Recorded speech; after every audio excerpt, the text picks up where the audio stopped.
আসসালামু আলাইকুম। এটিএন বাংলা সংবাদে সবাইকে স্বাগত জানাচ্ছি নাবিলা রহমান। শুরুতেই বিআরবি কেবলস সংবাদ শিরোনাম। বিএনপির ইচ্ছায় বঙ্গভবনের পরিবর্তে সংসদে শপথ জানালেন আইন উপদেষ্টা। আমন্ত্রিত সার্কভুক্ত দেশের পররাষ্ট্রমন্ত্রীরা যোগ দেবেন ভারতের লোকসভার স্পিকার ও পররাষ্ট্র সচিব।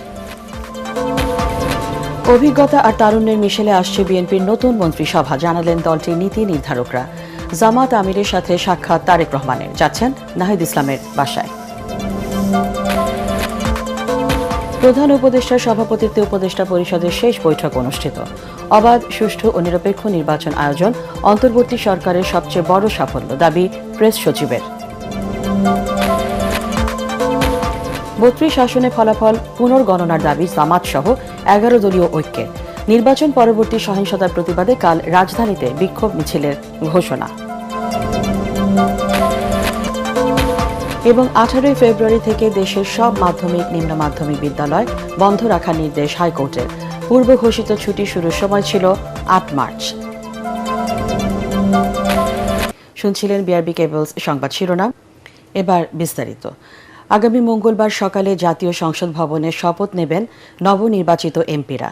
বিকেলে শপথ নেবেন মন্ত্রিপরিষদের সদস্যরা। সংসদ সদস্যদের শপথ পড়াবেন প্রধান নির্বাচন কমিশনার এএমএম নাসির উদ্দিন। আর প্রধানমন্ত্রী, মন্ত্রী ও প্রতিমন্ত্রীদের শপথ পড়াবেন রাষ্ট্রপতি মোহাম্মদ শাহাবুদ্দিন। বিএনপির ইচ্ছায় বঙ্গভবনের পরিবর্তে সংসদ ভবনের দক্ষিণ প্লাজায় শপথ অনুষ্ঠিত হতে যাচ্ছে বলে জানিয়েছেন আইন উপদেষ্টা। আমন্ত্রণ জানানো হয়েছে সার্কভুক্ত দেশের পররাষ্ট্র মন্ত্রীদের। উপস্থিত থাকবেন ভারতের লোকসভার স্পিকার ও পররাষ্ট্র সচিব। রিপোর্ট জানাচ্ছেন মাহবুব কবির চপল। সংসদ সদস্য হিসেবে নির্বাচিত হবার পর শপথ নেয়ার অপেক্ষায় ২৯৭ জন। আগে এমপিদের শপথ পড়াতেন স্পিকার, এবার পড়াবেন প্রধান নির্বাচন কমিশনার। আর বঙ্গভবনের পরিবর্তে মন্ত্রী প্রতিমন্ত্রীদের শপথ গ্রহণ হবে সংসদ ভবনের দক্ষিণ প্লাজায়। এ উপলক্ষে প্রস্তুতি নিচ্ছে অন্তর্বর্তী সরকার। আমন্ত্রণ জানানো হয়েছে সার্কের ৭ দেশের পররাষ্ট্র মন্ত্রীদের। ভারত থেকে আসবেন লোকসভার স্পিকার ওম বিড়লা আর পররাষ্ট্র সচিব বিক্রম মিস্ত্রি। মঙ্গলবার দিন সকাল 10টার সময় সংসদ সদস্যদের শপথ হচ্ছে। আমি ধারণা করছি যেটা প্রধান নির্বাচন কমিশনার করাবেন। বিএনপি থেকে আমাদের জানানো হয়েছে ওই শপথের পরপরই ওনাদের সংসদীয় দলের যে প্রধান তাকে নির্বাচিত করবেন, হয়তো 11:30-12টার দিকে। আর বিকাল 4টায় সাউথ প্লাজাতে শপথ অনুষ্ঠান হবে মন্ত্রিসভার। এখন পর্যন্ত পররাষ্ট্র মন্ত্রণালয় যে আছে তাদের পক্ষ থেকে সার্ক কান্ট্রিগুলোর পররাষ্ট্র মন্ত্রীদের বলা হয়েছে। আর আপনি যেটা বললেন কোনো প্রধানমন্ত্রীর ব্যাপারে আমি কিছু জানি না। হেয়ার রোডে মন্ত্রী প্রতিমন্ত্রীদের জন্য প্রস্তুত করা হচ্ছে বাসভবন। বরাদ্দ করা হয়েছে 50টি গাড়ি। বঙ্গভবনের পরিবর্তে সংসদ ভবনে শপথ কেন, তার ব্যাখ্যা দেন আইন উপদেষ্টা। দক্ষিণ প্লাজা শপথ যেটা, এটা বিএনপি আপনার এই অভিপ্রায় ব্যক্ত করেছিল। আমার ধারণা সেটা হচ্ছে যেহেতু আমাদের এই সংসদটা একটু ভিন্ন। এদিকে সচিবালয়ে বিদায়ের সুর উপদেষ্টাদের। প্রস্তুতি চলছে নতুন মন্ত্রী প্রতিমন্ত্রীদের বরণের। এদিনও অফিস করেছেন কয়েকজন উপদেষ্টা। পরিবেশ উপদেষ্টা জানান শপথের দিন পর্যন্ত তারা দায়িত্ব চালিয়ে যাবেন। যেমন সেট রুল হচ্ছে পরের মন্ত্রিসভা শপথ না নেওয়া পর্যন্ত এই উপদেষ্টা মণ্ডলী কাজ করবেন এবং সেজন্য যা যা সুযোগ সুবিধা পান সবই তারা পাবেন। তবে এক একজনের বাস্তবতা একটু ভিন্ন হওয়ার কারণে আমরা যেরকম অনেকে সরকারি বাসাতে উঠিনি, যারা উঠেছে তাদের মধ্যে তারা 1 মাস পর্যন্ত ওই বাসা রাখতে এন্টাইটেল। That's the rule. এখন কে রাখবেন কে রাখবেন না সেটা আমরা জানি, সেটা আমাদের মধ্যে আলোচনা হয়নি। উপদেষ্টা জানান প্রধান উপদেষ্টার বিশেষ সহকারী ফয়েজ আহমেদ তৈয়ব পালিয়ে নয়, দায়িত্ব শেষ করেই নেদারল্যান্ডে ফিরে গেছেন। ও 1.5 বছর ওর পরিবার থেকে আলাদা থেকে রাষ্ট্রের এই দায়িত্বটা পালন করেছে। এখন রাষ্ট্রের দায়িত্ব শেষ হয়েছে, সে তার পরিবারের কাছে ফেরত গেছে। এখন এইটাকে যদি আপনি ভিন্নভাবে উপস্থাপন করতে চান করতে পারেন। ও তো বলেছে যে আবার দেশে ফেরত আসবে। তিনি আরও জানান উপদেষ্টাদের কারও বিএনপির মন্ত্রিসভায় থাকার সম্ভাবনা নেই। সবশেষ আওয়ামী লীগের মন্ত্রিসভায় সদস্য ছিলেন 44 জন। বিএনপির মন্ত্রিসভায় কতজন থাকবেন তা এখন পর্যন্ত নিশ্চিত নয়। তবে ক্যাবিনেট সূত্র বলছে এ সংখ্যা 40-এর নিচে হতে পারে, কারণ বড় মন্ত্রিসভার খরচ বেশি। মাহবুব কবির চপল, এটিএন বাংলা, সচিবালয়, ঢাকা। জাতীয় নির্বাচনকে সুষ্ঠু, অবাধ ও নিরপেক্ষ করতে পারা অন্তর্বর্তী সরকারের সবচেয়ে বড় সফলতা বলে দাবি করলেন প্রধান উপদেষ্টার প্রেস সচিব শফিকুল আলম। এছাড়া সরকার 90% সফল বলেও মনে করেন তিনি। বলেন, দেশে স্থিতিশীলতা ফেরানোর পাশাপাশি অর্থনৈতিক উন্নয়ন, সংস্কার, জ্বালানি খাতে দুর্নীতি কমিয়ে আনা ও রিজার্ভ বৃদ্ধি ছিল অন্যতম সফলতা। প্রধান উপদেষ্টা ডক্টর মোহাম্মদ ইউনূসের সভাপতিত্বে উপদেষ্টা পরিষদের শেষ বৈঠক শেষে রাজধানীর বেইলি রোডে ফরেন সার্ভিস একাডেমিতে সংবাদ সম্মেলনে তিনি এসব কথা বলেন। আইনশৃঙ্খলা বাহিনী সহ সবাইকে প্রধান উপদেষ্টার পক্ষ থেকে ধন্যবাদ জানান তিনি। শফিকুল বলেন, অতীতে এত সুন্দর নির্বাচন অনুষ্ঠিত হয়নি। আসছে সংসদ একটি শক্তিশালী বিরোধী দল পাবে বলেও আশাবাদ জানান তিনি। মন্ত্রিপরিষদের শপথ শেষে প্রধান উপদেষ্টা তার ব্যক্তিগত কাজে ফিরবেন বলেও জানিয়েছেন প্রেস সচিব। আজকের ক্যাবিনেটের প্রথম এজেন্ডা ছিল হচ্ছে ইলেকশন বিষয়ে একটা সাকসেসফুল এবং একটা ঐতিহাসিক ইলেকশন, ফেস্টিভ ইলেকশন করার জন্য ধন্যবাদ প্রস্তাব গ্রহণ। তো চিফ অ্যাডভাইজার সবাইকে ধন্যবাদ দিয়েছেন, পুরো ক্যাবিনেট মেম্বাররা তাদের মতো করে ধন্যবাদ দিয়েছেন। একটা বড় বিষয় সবাই যেটা তুলে ধরেছেন যে এটা একটা এমন একটা ইলেকশন হয়েছে যেখানে ফর দি ফার্স্ট টাইম আমরা একটা ভালো একটা অপোজিশনকে দেখতে পাবো। অভিজ্ঞতা আর তরুণ নেতৃত্বের সমন্বয়ে একটি ভারসাম্যপূর্ণ মন্ত্রিসভা গঠন করতে যাচ্ছেন বিএনপি চেয়ারম্যান তারেক রহমান। মন্ত্রিপরিষদে মধ্যম সারির জনপ্রিয় ক্লিন ইমেজের নেতাদের প্রাধান্য থাকার ইঙ্গিত দিয়েছেন দলটির নীতি নির্ধারকরা। নির্বাচিত জনপ্রতিনিধিদের পাশাপাশি টেকনোক্রেট কোটায় দলের পোড় খাওয়া নেতা, বিশেষজ্ঞ আর দীর্ঘদিনের মিত্রদের মধ্য থেকেও কয়েকজন মন্ত্রী সভায় থাকছেন বলে জানা গেছে। মঙ্গলবারের মধ্যেই ভাবি প্রধানমন্ত্রী তারেক রহমানের নেতৃত্বে নতুন মন্ত্রিসভার শপথ নেয়ার কথা। বিএনপির নতুন মন্ত্রিসভা কেমন হতে পারে সেই ধারণা দিচ্ছেন মইনুল আহসান। তারেক রহমান ম্যাজিকে ত্রয়োদশ জাতীয় সংসদ নির্বাচনে বিপুল সংখ্যাগরিষ্ঠতা নিয়ে এখন সরকার গঠনের অপেক্ষায় বিএনপি। দেশের আগামী প্রধানমন্ত্রী তারেক রহমানের নেতৃত্বে গঠিত হতে যাচ্ছে নতুন মন্ত্রিসভা। কেমন হবে তারেক রহমানের মন্ত্রিসভা, কারা থাকছেন সেই তালিকায়, এ নিয়ে আলোচনা দেশ জুড়ে। বিএনপি নীতি নির্ধারকরা আভাস দিলেন, দলের অভিজ্ঞ বর্ষিয়ান নেতাদের পাশাপাশি অপেক্ষাকৃত তরুণদের সমন্বয় ঘটবে মন্ত্রিসভায়। গুরুত্বপূর্ণ মন্ত্রীর দায়িত্ব পাচ্ছেন দলের দুর্দিনের কাণ্ডারি মহাসচিব মির্জা ফখরুল ইসলাম আলমগীর। সিনিয়রদের মধ্যে গুরুত্বপূর্ণ মন্ত্রণালয়ের দায়িত্ব পেতে যাচ্ছেন ডক্টর খন্দকার মোশাররফ হোসেন, ডক্টর মঈন খান, আমির খসরু মাহমুদ চৌধুরী, সালাউদ্দিন আহমদ, ইকবাল হাসান মাহমুদ টুকু, ডাক্তার AZM জাহিদ হোসেন, মির্জা আব্বাস, আসাদুল হাবিব দুলু। মন্ত্রিসভায় থাকতে পারেন অবসরপ্রাপ্ত air vice marshal Altaf Hossain Chowdhury, Abdul Awal Mintu, Abdus Salam Pintu, senior আইনজীবী advocate Zainul Abedin. Cabinet old, young, তরুণ, অভিজ্ঞ তাদেরকে সম্মিলিত করেই আমাদের বিশ্বাস যে আমাদের ক্যাবিনেট হবে। সাবেক ছাত্রনেতাদের মধ্যে মন্ত্রী প্রতিমন্ত্রী হিসেবে আলোচনায় আছেন আমানুল্লাহ আমান, শহীদুদ্দিন চৌধুরী অ্যানি, সাবেক উপমন্ত্রী অ্যাডভোকেট রুহুল কুদ্দুস তালুকদার দুলু, ফজলুল হক মিলন, খায়রুল কবির খোকন, এম রশিদুজ্জামান মিল্লাত, সাবেক attorney general Asaduzzaman Asad, barrister Kaiser Kamal, সাবেক ছাত্রনেতা আজিজুল বারী হেলাল, শরীফুল আলম, মোস্তাফিজুর রহমান বাবুল, অনিন্দ ইসলাম অমিত, পার্বত্য চট্টগ্রাম থেকে ওয়াদুদ ভুইয়া সহ বেশ কয়েকজনের নাম। সংসদীয় যিনি নেতা জনাব তারেক রহমান, ওনার উপরে ছেড়ে দিই, উনি অনেক চিন্তাভাবনা করেই দায়িত্বটুকু দিবেন, কাকে কোন দায়িত্ব দেন।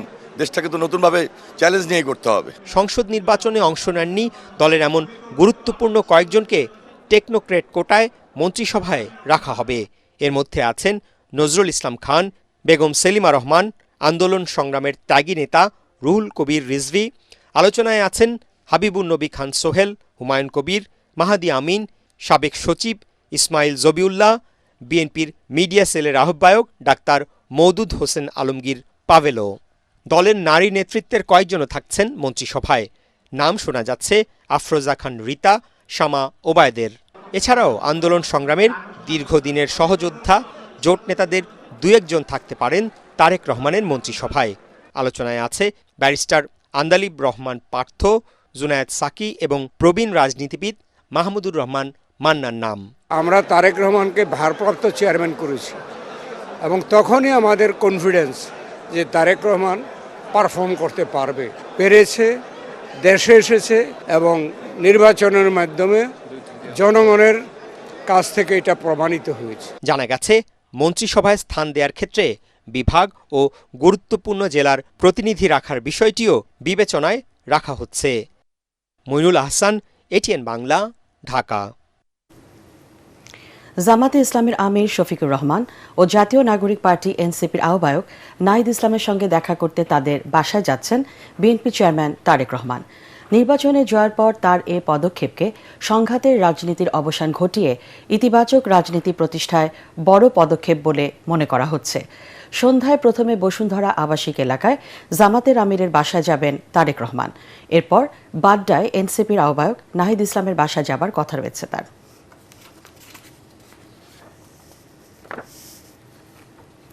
দর্শক, এই মুহূর্তে বসুন্ধরা আবাসিকে আছেন সহকর্মী তৌহিদুর রহমান নিশান। সরাসরি চলে যাচ্ছে তার কাছে।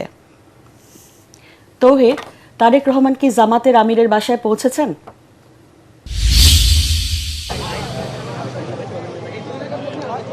জি নাবিলা, এই মাত্র বিএনপি চেয়ারম্যান তারেক রহমান জামাত ইসলামের আমির ডাক্তার শফিকুর রহমানের বাসভবনে পৌঁছেছেন। তিনি ২০ মিনিট আগে তার বাসভবন থেকে রওনা দেন বিএনপি চেয়ারপারসন তারেক রহমান, এবং এই মাত্র কিছুক্ষণ আগে ২ মিনিট হলো তিনি জামাত ইসলামের আমির ডাক্তার শফিকুর রহমানের বাসভবনে এসে পৌঁছেছেন।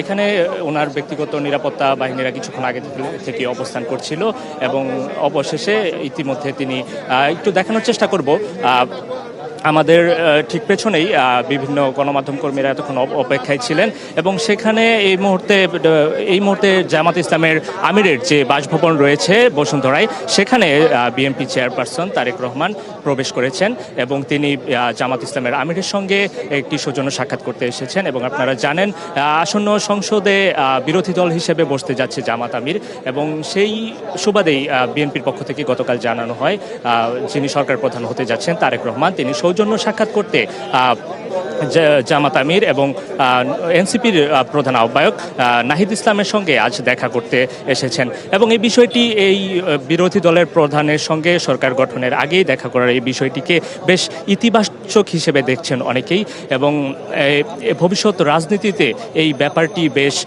ফলপ্রসূ হয়, এই সাক্ষাৎটি বেশ ফলপ্রসূ ভূমিকা পালন করবে বলে মনে করা হচ্ছে, ধারণা করা যাচ্ছে। এই মুহূর্তে এইমাত্র বিএনপি চেয়ারপারসন তারেক রহমান জামাত আমিরের বাসভবনে পৌঁছেছেন। ভিতরে তিনি হয়তো কিছুক্ষণ থাকবেন, জামাত ইসলামের আমিরের সঙ্গে তিনি এখন সৌজন্য সাক্ষাৎ করবেন। এরপর এখান থেকে বের হয়ে তিনি এনসিপির আহ্বায়ক নাহিদ ইসলামের বাসায় যাবেন। তো যেহেতু এইমাত্র তিনি জামাত আমিরের বাসায় ঢুকেছেন, আমরা এখানে আছি এবং এরপর এখানে ভিতরে কি আলোচনা হয় আমরা জানার চেষ্টা করব। এই ছিল জামাত ইসলাম আমিরের বাসা থেকে, জামাত আমিরের ডক্টর শফিকুর রহমানের বাসার সামনে থেকে সবশেষ। নাদিয়া, ধন্যবাদ তৌহিদ আপনাকে। শপথ নিয়ে সংসদে গেলেও ৩২টি আসনে ফলাফলে জালিয়াতির অভিযোগ তুলে আইনি লড়াই চালিয়ে যাওয়ার কথা জানিয়েছে ১১ দল। দুপুরে নির্বাচন ভবনে অভিযোগ দিতে এসে একথা জানান জোটের লিয়াজো কমিটির সমন্বয়ক হামিদুর রহমান আজাদ। বলেন, নির্বাচন পরবর্তী সহিংসতা বন্ধে সোমবার বিকেলে বায়তুল মোকাররম এলাকায় বিক্ষোভ মিছিল অনুষ্ঠিত হবে। এদিকে নির্বাচন কমিশনার আনোয়ারুল ইসলাম সরকার বলেছেন, নিয়ম মেনেই গেজেট প্রকাশ হয়েছে। সাজ্জাদ জাহানের রিপোর্ট।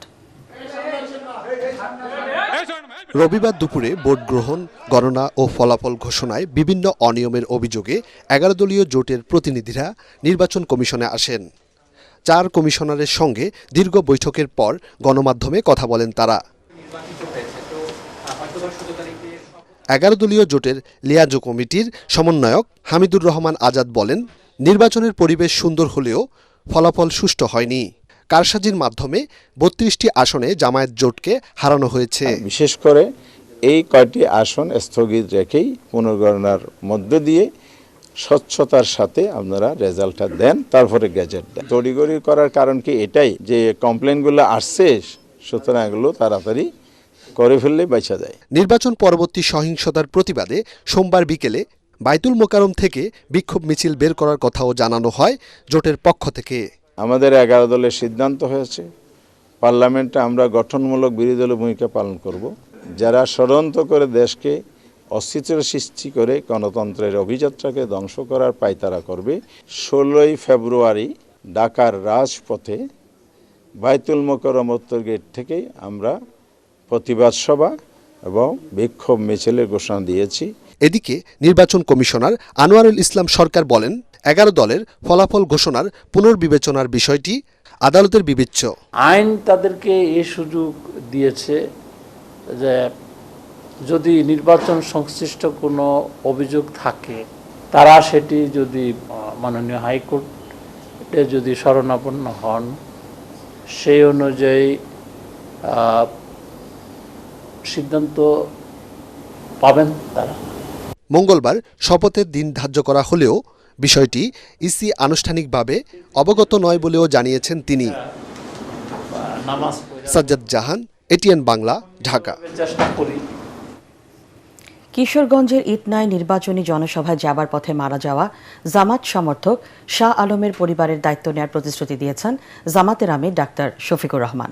সকালে জেলার শিমুলবাগ দক্ষিণহাটি এলাকায় শাহ আলমের পরিবারের সঙ্গে সাক্ষাৎ ও স্মরণসভায় তিনি বলেন, ভবিষ্যতেও দল এই পরিবারের পাশে থাকবে। তিনি হাওড়বাসীর প্রতি আহ্বান জানিয়ে বলেন, তারা যেন সবসময় শাহ আলমের পরিবারকে সহযোগিতা করেন। স্মরণসভা শেষে নিকলী উপজেলার ছাতিরচরে সড়ক দুর্ঘটনায় নিহত জামাত কর্মী আব্দুল সালামের পরিবারের সঙ্গে দেখা করেন জামাতের আমির। এর আগে সকাল 8টার দিকে সড়ক পথে কিশোরগঞ্জে পৌঁছান তিনি।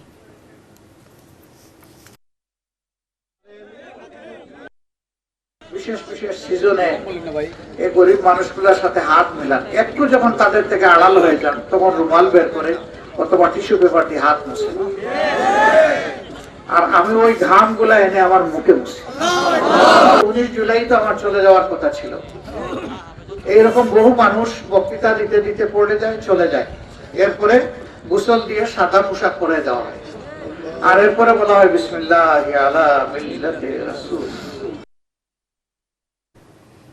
পূর্বের যে কোনো নির্বাচনের চেয়ে ত্রয়োদশ জাতীয় সংসদ নির্বাচন নিরপেক্ষ, শান্তিপূর্ণ ও সুষ্ঠু হয়েছে বলে জানিয়েছে মানবাধিকার সংস্থা হিউম্যান রাইটস সাপোর্ট সোসাইটি। সংস্থাটি বলছে, এবারে নির্বাচনের তফসিল ঘোষণার পর থেকে নির্বাচন পরবর্তী 7 শতাধিক সহিংসতার ঘটনায় 10 জন নিহত হয়েছে, আহত হয়েছে প্রায় 2500। তরিক ইসলামের রিপোর্ট। সকালে রাজধানীর প্রেস ক্লাবে সদ্য অনুষ্ঠিত ত্রয়োদশ জাতীয় নির্বাচনের সহিংসতা ও নির্বাচন পর্যবেক্ষণ নিয়ে সংবাদ সম্মেলন করে হিউম্যান রাইটস সাপোর্ট সোসাইটি। সারা দেশে ভোট গ্রহণ কার্যক্রম বিগত সময়ের তুলনায় সুষ্ঠু, সহিংসতামুক্ত ও উৎসব মুখর পরিবেশে অনুষ্ঠিত হয়েছে। সংস্থাটি বলছে, অতীতের যে কোনো নির্বাচনের চেয়ে এবারের নির্বাচনে সহিংসতা তুলনামূলক কম, যা ইতিবাচক। নির্বাচনে বড় ধরনের ব্যত্যয়, সহিংসতা আমাদের দৃষ্টিগোচর হয়নি।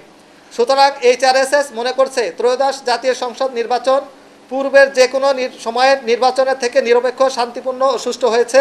এই সময় নির্বাচনের আগে ও পরের সহিংসতার বিভিন্ন পরিসংখ্যান তুলে ধরেন মানবাধিকার সংস্থাটি। নির্বাচনের ফল ঘোষণার পর দেশের বিভিন্ন জেলায় সহিংসতা ছড়িয়ে পড়েছে, যা খুবই উদ্বেগজনক। অক্টোবর 2025 হতে 14 ফেব্রুয়ারি 2026 পর্যন্ত নির্বাচন কেন্দ্রিক 7 শতাধিক সহিংসতার ঘটনায় আহত হয়েছেন কমপক্ষে 2503 জন এবং নিহত হয়েছেন 10 জন। এছাড়াও এই সময় নির্বাচনী সহিংসতায় কমপক্ষে 34 জনের অধিক গুলিবিদ্ধ এবং 5 শতাধিক বাড়িঘর, যানবাহন, ব্যবসা প্রতিষ্ঠানে ও নির্বাচনী কার্যালয়, ভোট কেন্দ্র ভাঙচুর, অগ্নিসংযোগ ও লুটপাটের ঘটনা ঘটেছে। সংকট কাটাতে নির্বাচন কমিশন ও রাজনৈতিক দলগুলোকে আরও দায়িত্বশীল ভূমিকার কথা তুলে ধরে সংস্থাটির নির্বাহী পরিচালক ইজাজুল ইসলাম। অবশ্যই একটা ঘটনা, একটা অনিয়ম, একটা বিশৃঙ্খলা ঘটুক, এটা আমরা মানবাধিকার সংস্থা হিসেবে, বাংলাদেশের একজন নাগরিক হিসেবে এটা আমরা প্রত্যাশা করি না। তরিক ইসলাম, এটিএন বাংলা, ঢাকা। ফ্যাসিবাদ বিরোধী আন্দোলন এবং ত্রয়োদশ জাতীয় সংসদ নির্বাচনে বিএনপি নিরঙ্কুশ বিজয় অর্জনে প্রবাসী বাংলাদেশিরাও জনমত গঠনে গুরুত্বপূর্ণ ভূমিকা রেখেছে বলে দাবি করেছেন জাপান বিএনপি নেতারা। রাজধানীর জিয়া উদ্যানে দলের প্রতিষ্ঠাতা জিয়া রহমান ও সাবেক প্রধানমন্ত্রী বেগম খালেদা জিয়ার সমাধিতে শ্রদ্ধা জানানো শেষে জাপান বিএনপির সাধারণ সম্পাদক মনি এমদাদ একথা বলেন। এর আগে বিপুল সংখ্যক জাপান প্রবাসী ও স্থানীয় নেতাকর্মীদের নিয়ে জিয়া উদ্যানের সমাধিতে ফুল দিয়ে শ্রদ্ধা জানান নেতারা। জাতীয় নির্বাচনে দলের হয়ে প্রচারণা চালাতে নির্বাচনের আগে মনি এমদাদের নেতৃত্বে বিপুল সংখ্যক জাপান প্রবাসী দেশে আসেন।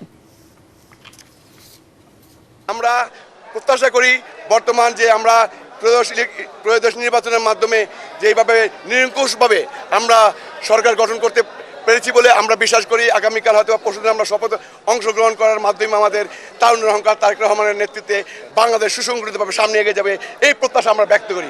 অবশ্যই আমরা প্রত্যাশা করি ওনার নেতৃত্বে আমরা অবচল থাকবো, ওনার নির্দেশনার মতন সারা বিশ্বের বিএনপি পরিচালনা হবে। রমজান উপলক্ষে 18 ফেব্রুয়ারি থেকে দেশের সব মাধ্যমিক ও নিম্ন মাধ্যমিক বিদ্যালয় বন্ধ রাখার নির্দেশ দিয়েছে হাইকোর্ট। পূর্ব ঘোষিত সময়সূচি অনুযায়ী এসব শিক্ষা প্রতিষ্ঠানে 8 মার্চ থেকে ছুটি হবার কথা ছিল। বিচারপতি ফাহমিদা কাদের ও বিচারপতি আসিফ হাসানের দ্বৈত বেঞ্চ এ আদেশ দেন। রমজান মাসে স্কুল বন্ধ রাখার নির্দেশনা চেয়ে হাইকোর্টে রিটটি দায়ের করেন সুপ্রিম কোর্টের এক আইনজীবী। নির্বাচনকালীন সাধারণ ছুটি, সাপ্তাহিক ও ধর্মীয় ছুটির কারণে টানা 5 দিন বন্ধ থাকার পর আগামীকাল থেকে খুলতে যাচ্ছে স্কুল, কলেজ, মাদ্রাসা সহ দেশের সব শিক্ষা প্রতিষ্ঠান। সালাম স্টিল ভোটের গাড়ি নিয়ে চট্টগ্রামে আছেন সহকর্মী ইরফানুল হক। তিনি জানাচ্ছেন নির্বাচন পরবর্তী খবর। সালাম স্টিল ভোটের গাড়ি নিয়ে আমি এখন আছি বন্দরনগরী চট্টগ্রামে। ত্রয়োদশ জাতীয় সংসদ নির্বাচন চট্টগ্রামে একেবারে অবাধ, সুষ্ঠু, নিরপেক্ষ নির্বাচন হয়েছে বলে জানিয়েছেন নির্বাচন সংশ্লিষ্টরা। আমরা দেখেছি ছোটখাটো কয়েকটি অভিযোগ ছাড়া বড় কোনো অভিযোগ এখন পর্যন্ত আসেনি। সকালে চট্টগ্রাম প্রেস ক্লাবে সংবাদ সম্মেলন করেছিলেন চট্টগ্রাম 5 আসনে 11 দলীয় জোটের প্রার্থী নাসির উদ্দিন মনির। তিনি অভিযোগ করেছেন যে তার নির্বাচনী যে এজেন্ট রয়েছে তাদেরকে সেখান থেকে বের করে দেওয়া হয়েছে। এছাড়া আমরা চট্টগ্রামে কোনো অভিযোগ এখন পর্যন্ত আমাদের কাছে আসেনি। সব মিলিয়ে যদি বলি যে আসলে এখন পর্যন্ত চট্টগ্রাম অনেকটাই শান্ত রয়েছে, কোনো ধরনের বিজয় মিছিল করা হয়নি, যেহেতু নির্বাচন আচরণ বিধিতে সেটি নিষেধাজ্ঞা রয়েছে। তো এই ছিল সালাম স্টিল ভোটের গাড়ি নিয়ে বন্দরনগরী চট্টগ্রাম থেকে আমার কাছে সর্বশেষ। সালাম স্টিল ভোটের গাড়ি নিয়ে নারায়ণগঞ্জে আছেন প্রতিনিধি আব্দুল সালাম। তিনি জানাবেন সেখানকার বর্তমান পরিস্থিতি।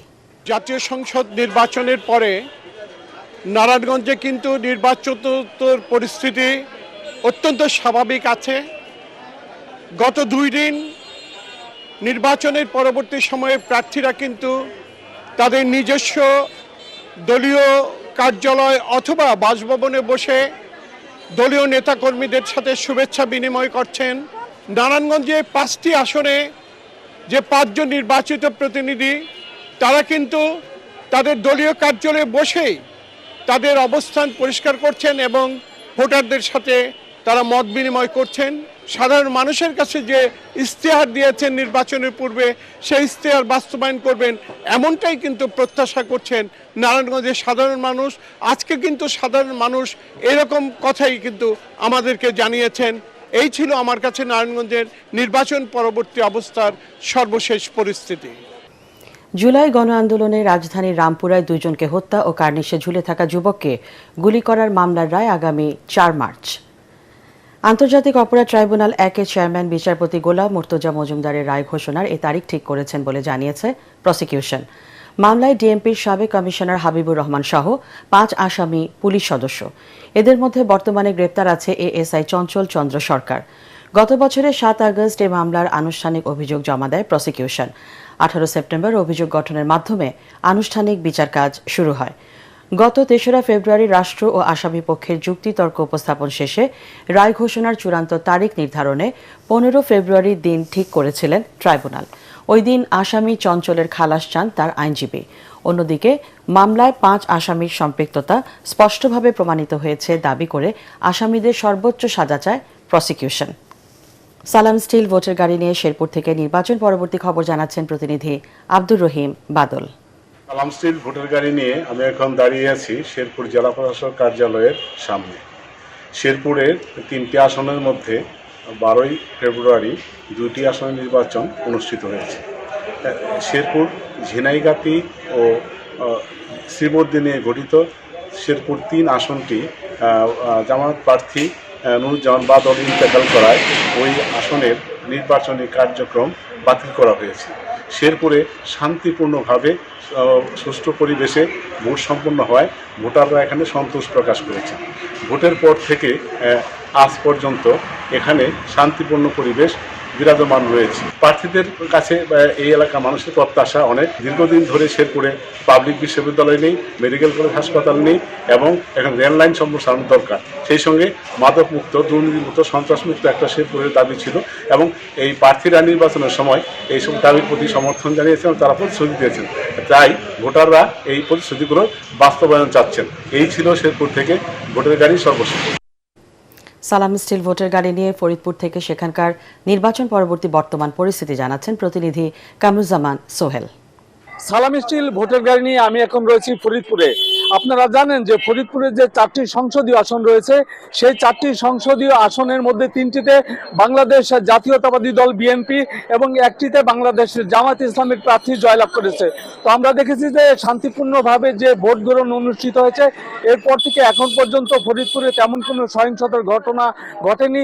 তো আমরা আরও দেখেছি যে যারা নির্বাচনে বিজয়ী হয়েছেন এবং যারা পরাজিত হয়েছেন তাদের মধ্যে একটি সৌহার্দ্যপূর্ণ সম্পর্ক আমরা দেখেছি। তারা একে অপরের কাছে কিন্তু গিয়েছেন এবং তাদের কর্মী সমর্থকদের কিন্তু যে রেজাল্ট হয়েছে তারা কিন্তু তা মেনে নিয়েছেন এবং তারা বলছেন যে আগামীতে তারা মিলেমিশে কাজ করবেন, ফরিদপুরের উন্নয়নে তারা কাজ করবেন এবং ফরিদপুরের উন্নয়নের জন্য যা যা করার দরকার তারা কিন্তু মিলেমিশে কাজ করবেন। তো এই ছিল ফরিদপুরে সালাম স্টিল ভোটের গাড়ি থেকে আমার কাছে সবশেষ খবর। এবার অর্থ সংবাদ।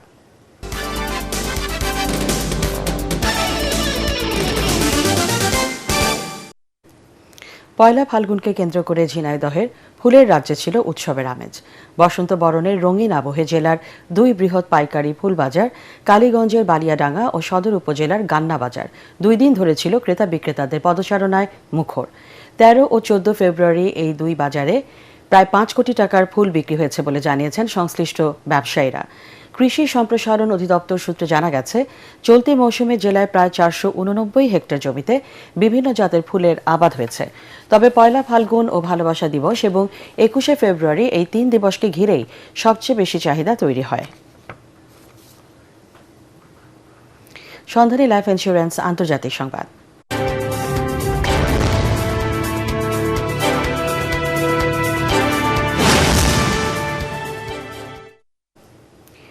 ইরানের পরমাণু কর্মসূচি বন্ধ ও ক্ষেপণাস্ত্র সক্ষমতা ধ্বংসে দেশটিতে হামলার পরিকল্পনা করছেন যুক্তরাষ্ট্রের প্রেসিডেন্ট ডোনাল্ড ট্রাম্প। এমনকি তেহরানের কিছু টার্গেটে কমান্ডো হামলার চিন্তা ভাবনাও করছেন তিনি। সূত্রের বরাতে এমন খবর দিয়েছে নিউ ইয়র্ক টাইমস। এদিকে রয়টার্স বলছে, ইরানে দীর্ঘমেয়াদী হামলার প্রস্তুতি নিচ্ছে পেন্টাগন। ট্রাম্প নির্দেশ দিলেই দেশটির বিরুদ্ধে টানা সামরিক অভিযান চালানো হবে। এই পরিকল্পনা বাস্তবায়িত হলে 2 দেশের মধ্যে আগের যে কোনো সময়ের চেয়ে অনেক বেশি রক্তক্ষয়ী সংঘাত শুরু হতে পারে। মার্কিন দূত স্টিভ উইটকফ ও জ্যারেড কুশনার আগামী 17 ফেব্রুয়ারি ওমানের মধ্যস্থতায় ইরানের সঙ্গে জেনেভায় আলোচনায় বসতে যাচ্ছেন। এবার খেলার খবর।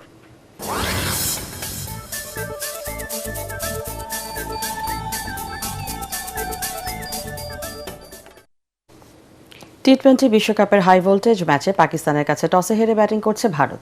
শ্রীলঙ্কার প্রেমাদাসা স্টেডিয়ামে টস জিতে প্রতিপক্ষকে ব্যাটিংয়ে আমন্ত্রণ জানান পাক অধিনায়ক সালমান আলী আগা। এশিয়া কাপের মতো বিশ্বকাপেও হাত মেলালেন না 2 দলের অধিনায়ক। বাংলাদেশের প্রতি বিমাতা সুলভ আচরণে ভারতের সঙ্গে সম্পর্কের দূরত্ব বেড়েছে পাকিস্তানের। ভারতের বিপক্ষে ম্যাচ বর্জনের ঘোষণা দিয়েছিল তারা। অবশেষে আইসিসি দুঃখ প্রকাশ করায় টিম ইন্ডিয়ার সঙ্গে খেলতে রাজি হয় পাকিস্তান। শেষ খবর পাওয়া পর্যন্ত ভারতের সংগ্রহ 1 উইকেটে 36 রান।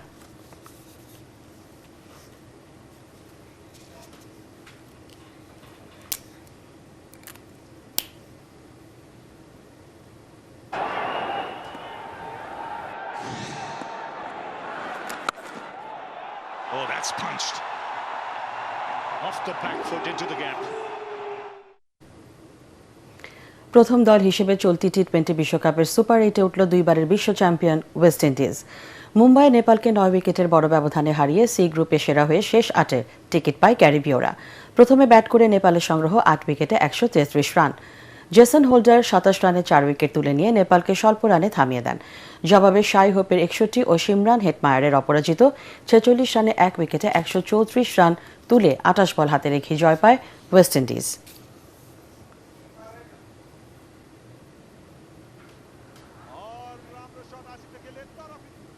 শেষ করার আগে বিআরবি কেবলস সংবাদ শিরোনাম জানিয়ে দিচ্ছি আরেকবার। বিএনপির ইচ্ছায় বঙ্গভবনের পরিবর্তে সংসদে শপথ জানালেন আইন উপদেষ্টা। আমন্ত্রিত সার্কভুক্ত দেশের পররাষ্ট্রমন্ত্রীরা যোগ দেবেন ভারতের লোকসভার স্পিকার ও পররাষ্ট্র সচিব। অভিজ্ঞতা আর তারুণ্যের মিশেলে আসছে বিএনপির নতুন মন্ত্রিসভা, জানালেন দলটির নীতি নির্ধারকরা। জামাত আমিরের সাথে সাক্ষাৎ তারেক রহমানের, যাচ্ছেন নাহিদ ইসলামের বাসায়। প্রধান উপদেষ্টার সভাপতিত্বে উপদেষ্টা পরিষদের শেষ বৈঠক অনুষ্ঠিত। অবাধ, সুষ্ঠু ও নিরপেক্ষ নির্বাচন আয়োজন অন্তর্বর্তী সরকারের সবচেয়ে বড় সাফল্য, দাবি প্রেস সচিবের। ৩২ আসনে ফলাফল পুনর্গণনার দাবি জামাত সহ ১১ দলীয় ঐক্যে। নির্বাচন পরবর্তী সহিংসতার প্রতিবাদে কাল রাজধানীতে বিক্ষোভ মিছিলের ঘোষণা। এবং 18 ফেব্রুয়ারি থেকে দেশের সব মাধ্যমিক, নিম্ন মাধ্যমিক বিদ্যালয় বন্ধ রাখার নির্দেশ হাইকোর্টের। পূর্ব ঘোষিত ছুটি শুরুর সময় ছিল ৮ মার্চ। এটিএন বাংলার পরবর্তী সংবাদ দেখার আমন্ত্রণ জানিয়ে এখনকার মতো শেষ করছি। এটিএন বাংলার সংবাদ ইউটিউবে দেখতে ব্রাউজ করুন youtube/ATN Bangla News।